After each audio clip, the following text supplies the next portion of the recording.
Oi amigas e amigos, tudo bem com vocês? Estou chegando com mais um vídeo aqui no meu canal no YouTube. Para quem não me conhece, eu sou Almeno Campos, jornalista esportivo daqui do Rio de Janeiro. Faço parte da equipe de transmissões da MS Web Rádio, que é uma web rádio lá do Mato Grosso do Sul. E hoje estive por aqui no Maracanã na noite desta quinta-feira, uma noite que já chegou fazendo um pouquinho de frio por aqui no Rio de Janeiro. E aqui no Maracanã, o Fluminense voltou a vencer no Campeonato Brasileiro, derrotou o Cruzeiro pelo placar de 1-0 nessa abertura da 29ª rodada do Brasileirão. Então vou fazer aquele breve vídeo, né? Eu acho que vai ser um breve vídeo, né? Enfim, para falar do que aconteceu na partida aqui no Maraca. Então já convido você a deixar o like no vídeo, se inscrever no canal, ativar o sininho das notificações, tá? Pois quando for postado um vídeo ou um short, que é aquele vídeo mais curto, você vai receber a notificação. E claro, compartilhe esse vídeo com todo mundo também. Até mesmo para aquela pessoa que você não gosta, que você detesta, que você odeia, não tem nenhum problema. O importante é divulgar os vídeos que faço, o conteúdo que eu produzo por aqui. Vai que essa pessoa acaba, sei lá, gostando, curtindo, né? Então, essa divulgação ela é muito importante também para o crescimento do meu canal. Eu estou com o objetivo agora de alcançar a marca de 300 inscritos. Então me ajudar nessa? Então vamos com tudo para mais um vídeo. Aliás, eu fiquei uma semana, né, sem postar vídeo por aqui. Olha, na semana passada eu peguei um resfriado, uma gripe assim, cara, que foi impressionante, que eu cheguei a ficar sem voz.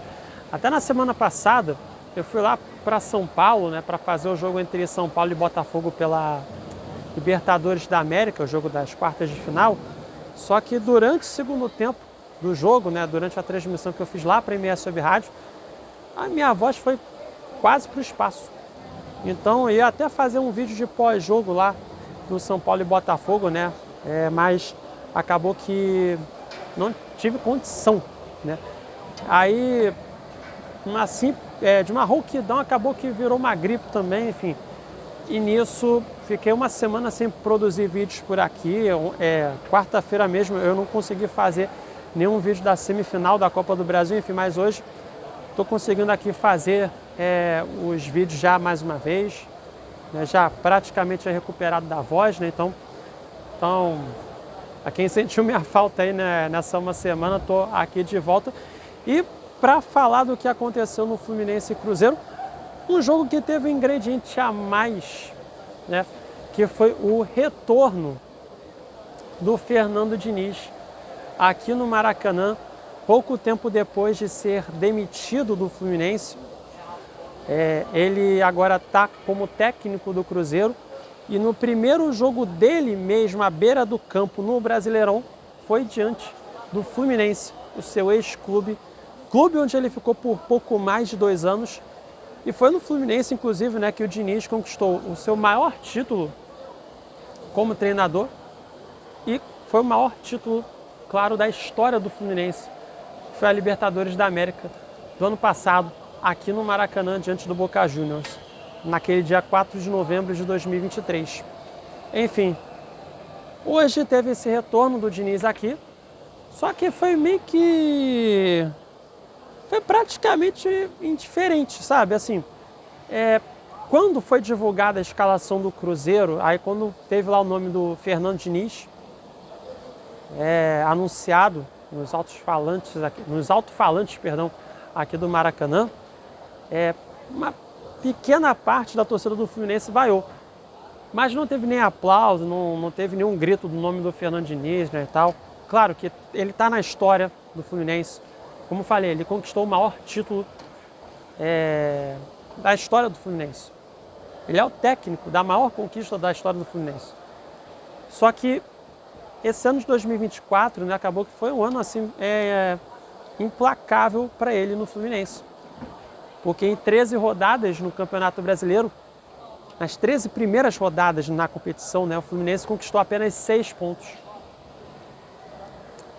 E por conta desse início ruim, é que o Fluminense está passando por essa situação nesse momento de ter que fugir da zona de rebaixamento. Então, eu fiquei até surpreso pela falta de reação. E até as vaias foram poucas, não aconteceram aplausos, nada, nem exaltação, nada disso. Foi praticamente indiferente, sabe? Então, foi o que aconteceu em relação a esse retorno do Fernando Diniz aqui no Maracanã.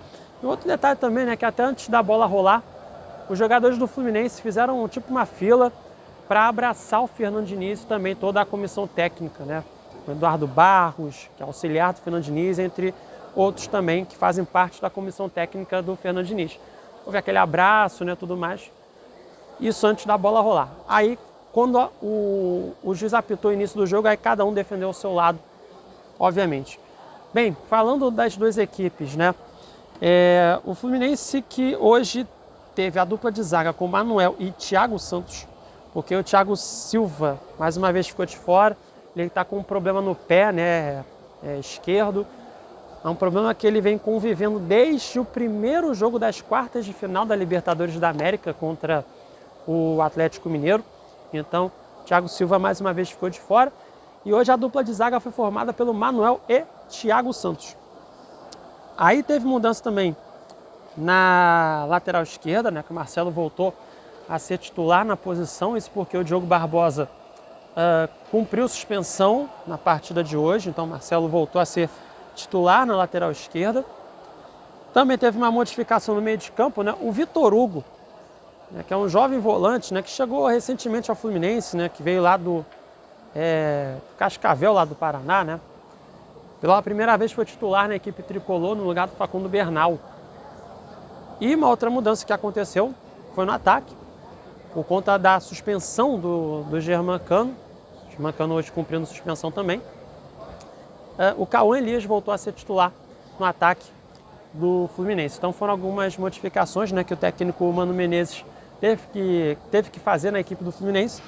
E já no Cruzeiro, teve o retorno do Matheus Pereira, né, que é um jogador muito bom, muito habilidoso. Eu gosto muito do Matheus Pereira. Ele que teve um incômodo, né, na coxa direita no último jogo contra o Vasco, né, acabou que nem jogou.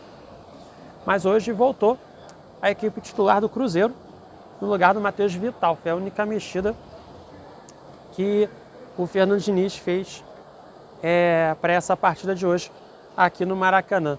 Falando do que aconteceu no primeiro tempo, assim, foi o primeiro tempo em que não foi legal, né, tecnicamente, né? E assim, as duas equipes falhando muito no sistema defensivo, dando muitos espaços para os ataques adversários. Foi um jogo meio que lá e cá, né? Muito por conta dos espaços que as duas defesas estavam dando, né? Tanto é que até, olhando aqui, eu estou olhando para o meu caderno, né? Porque anotei aqui os lances mais perigosos que aconteceram. No caso do Fluminense, né? Em que as duas primeiras chances mais perigosas que o tricolor das Laranjeiras teve foram em erros de saída de bola da defesa do Cruzeiro, né? Que é aquela coisa do Fernando Diniz, né? Do dinizismo, que não pode dar chutão, né? Os zagueiros não dão chutão, tem que sair curto. E nisso, por duas vezes no início do jogo, quase que o Fluminense marcou o gol. A primeira que foi um passe que foi errado para trás para o Zé Ivaldo, né? Aí o zagueiro do Cruzeiro tentou esticar a perna, mas acabou não conseguindo fazer o domínio, né? Aí a bola sobrou para o Arias e aí deu um passe para trás para o Keno, só que o Keno chutou no meio do gol, o Cássio defendeu. Aí o Cássio foi sair de uma forma tranquila, né, digamos assim, para recomeçar o jogo. Aí ele deu a bola para o Lucas Villalba, o outro zagueiro do Cruzeiro, e o Villalba, quando foi dar um passe para o lado direito dele, o Ganso, ele foi dar um carrinho, e o Ganso chegou a encostar na bola, e a bola quase que entrou no gol. Então quase que o Fluminense abriu o placar num erro, ou, no caso, dois erros na saída de bola da defesa do Cruzeiro, né? Porque essa questão do dinizismo, tem que sair jogando curto, sem fazer lançamento da defesa para o ataque, né? Essa situação toda, né? E claro, né, o Cruzeiro do Diniz com aquela concentração muito grande de jogadores em um lado do campo, né, com 5, 6 jogadores. Enfim, quem acompanhou muito o Fluminense nos últimos anos, né, viu que isso acontecia. E no Cruzeiro isso vai acontecer com o passar do tempo.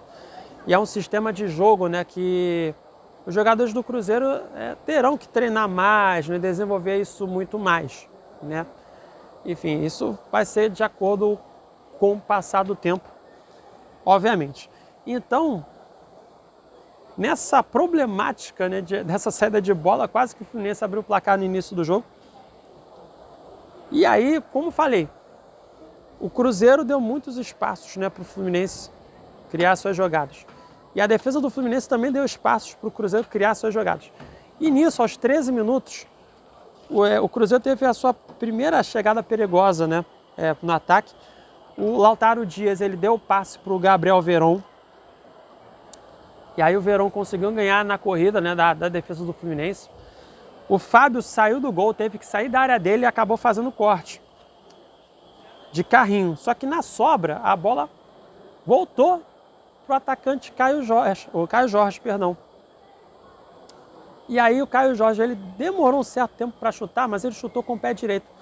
A bola bateu na trave esquerda, bateu no Marcelo, bateu no Thiago Santos e a bola passou à direita do gol.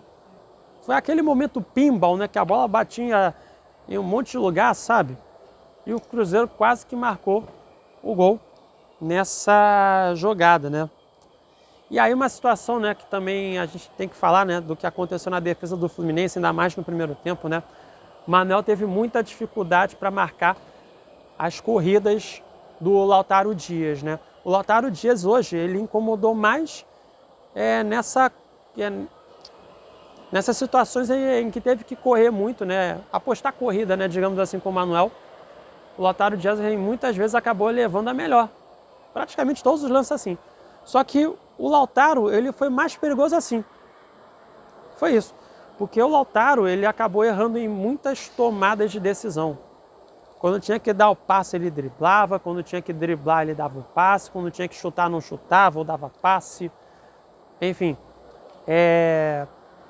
Então o Lautaro Dias, mais uma vez, ele acabou pecando nas tomadas de decisão. Que é uma coisa que o Lautaro precisa, na minha visão, tá, evoluir. Nessas tomadas de decisão, no que tem que fazer com a posse de bola, enfim.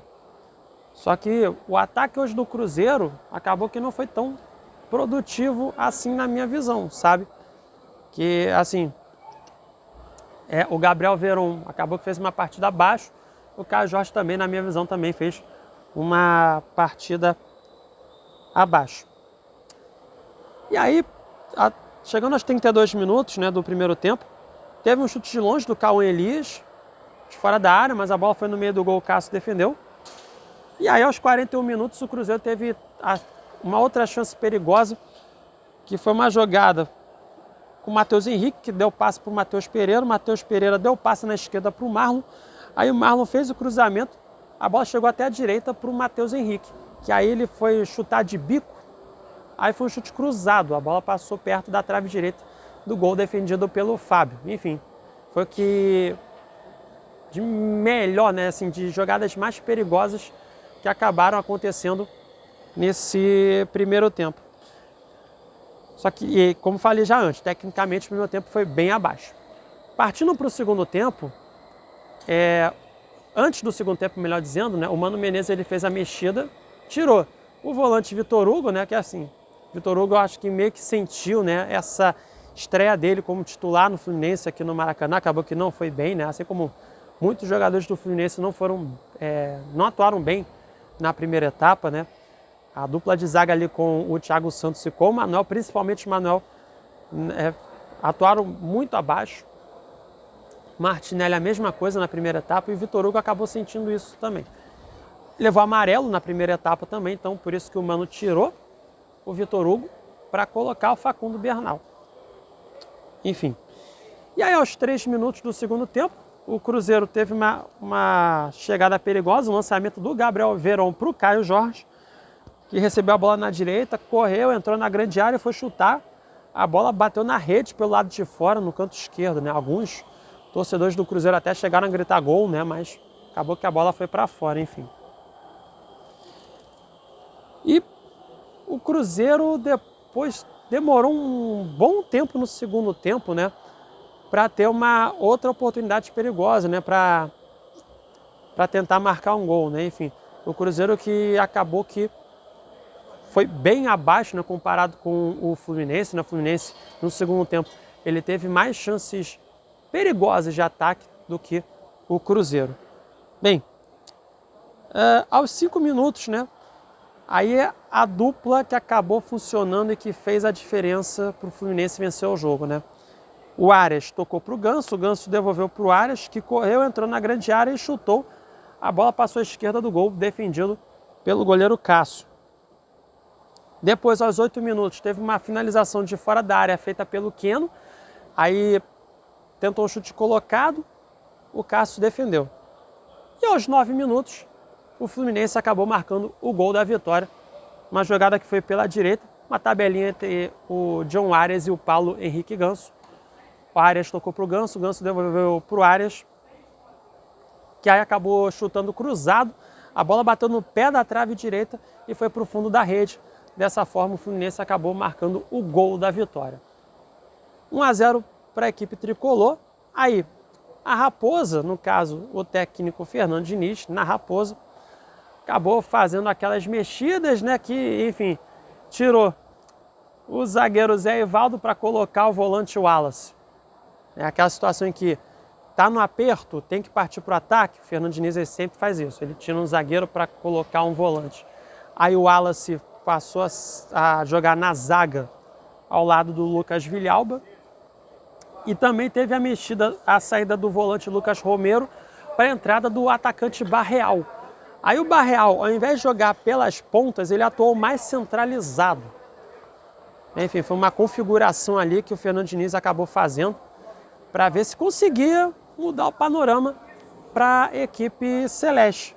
Mas meio que acabou não resolvendo muito esse problema não. Porque aos 16 minutos, um novo erro na troca de passes do Cruzeiro. O Wallace acabou errando o passe, a bola chegou até o Arias, que depois tocou para o Cauã Elias, que aí finalizou, mas acabou que a finalização não deu em nada.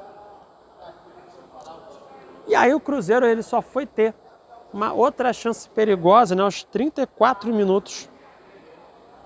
E aí, uma chance perigosa mesmo, tá? Que foi um cruzamento que veio da direita, o volante Matheus Henrique cabeceou no canto esquerdo do goleiro Fábio. O Fábio fez uma defesaça no canto esquerdo, enfim.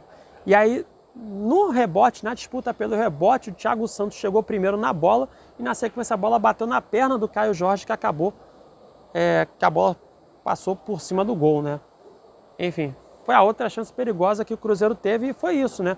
O Cruzeiro foi pouquíssimo produtivo no segundo tempo, né? O Fernando Diniz fez essa mudança para tentar colocar o time para frente, mas acabou que não surtiu nenhum efeito. Até ele tentou tirar o Lautaro Dias, né? Que, como falei antes, tomou muitas decisões erradas na partida de hoje, né? Para colocar o volante, né? O Fabrício Peralta. Tirou Gabriel Veron para colocar o jovem atacante Tevez, mas nada que surtisse efeito na equipe celeste. E aí, no caso do Fluminense, né, o Mano Menezes, com o passar do jogo, tirou o Keno para colocar o Kevin Serna, tirou o Ganso para colocar o Lima, e tirou os dois laterais, né? Saíram o Samuel Xavier e o Marcelo, entraram o Guga pela direita e o Gabriel Freitas pela esquerda. E, enfim, depois não aconteceu nenhum outro lance mais perigoso e o Fluminense acabou conseguindo a vitória, uma vitória muito importante nessa briga contra o rebaixamento, né? Que agora o Fluminense está na 16ª colocação com 30 pontos. Nesse momento está fora da zona de rebaixamento, né? Mas tem um detalhe, né? Que Vitória ainda vai jogar na rodada, o Corinthians vai jogar ainda na rodada, então se o Vitória, né, ou o Corinthians, né, um dos dois acabarem vencendo os seus jogos, o Fluminense volta para o Z4. Mas cada vitória ela é muito importante nessa briga contra o rebaixamento para chegar naquele número mágico dos 45 pontos, né? Enfim, já o Cruzeiro que está nessa briga para voltar a jogar Libertadores, mas acabou que teve mais uma derrota na competição. O Cruzeiro está em 8º lugar com 43 pontos. Nesse momento, 2 pontos atrás do Bahia, que é o 6º colocado, o último time neste momento a estar se classificando para a Libertadores do ano que vem. Aliás, agora o Cruzeiro está a 4 jogos sem vencer. Agora são 3 empates e 1 derrota, né? O Cruzeiro vinha de uma sequência de 3 empates seguidos. Agora teve essa derrota. E 4 rodadas também sem vencer no Campeonato Brasileiro. Já o Fluminense, né, voltou a vencer depois de 3 rodadas no Brasileirão. Voltou a vencer também depois de 3 jogos na temporada. E voltou a marcar um gol, né, depois de 3 partidas sem balançar as redes adversárias. 1-0, mas uma vitória aí muito importante para a equipe do Fluminense. Bem, agora as 2 equipes só voltam a campo daqui a 2 semanas. Vai ter uma parada aí para a data FIFA, né? Mais uma vez a data FIFA, pois é. Então o Fluminense vai voltar a campo daqui a 2 semanas, daqui a 2 quintas-feiras no caso, né? Vai enfrentar o Flamengo, vai ter o clássico Fla-Flu daqui a 2 semanas, no dia 17 de outubro, 8 horas da noite, no horário de Brasília, aqui mesmo no Maracanã, pela 30ª rodada do Brasileirão. O Fluminense vai ter os retornos do lateral esquerdo Diogo Barbosa e do atacante Germancano, e não contará nem com o Keno e nem com o Marcelo, né? O Keno e o Marcelo levaram o 3º cartão amarelo, então vão ter que cumprir suspensão na próxima rodada do Brasileirão daqui a 2 semanas. Já o Cruzeiro, aí, cara, o Cruzeiro vai ter um duelo importantíssimo, um confronto direto contra o Bahia, também daqui a 2 semanas, né? Vai ser no dia 18 de outubro, numa sexta-feira, 9h30 da noite, no horário de Brasília, lá no Mineirão, em Belo Horizonte, também pela 30ª rodada do Brasileirão. Bem, então termino mais um vídeo por aqui. Se você ficou comigo até o final, muito obrigado pela sua audiência, deixa aquele like. Se inscreva no canal, ative o sininho das notificações, compartilhe o vídeo com todo mundo. E em breve volto com mais um vídeo por aqui, tá certo? Almeno Campos, direto do Maracanã. Beijos e abraços a todos e até a próxima, hein? Tchau, tchau.